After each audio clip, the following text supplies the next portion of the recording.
Alright, this is done now. Um, as many layers of cardboard you can put around it, that much it will be thick and sturdy and long lasting. Secondly, here is the homemade glue I always make. Many people have so many questions and they are facing so many problems while making this. I have no idea why they are facing the issues, because this is super simple glue.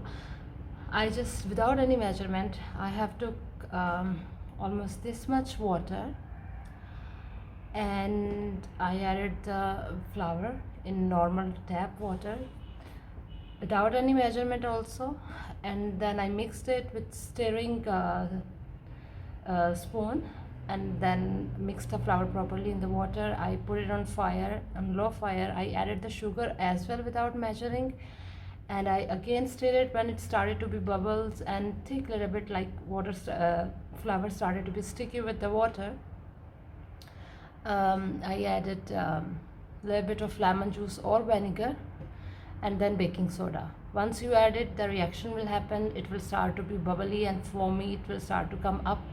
So meanwhile, remove it from fire. Just keep stirring it.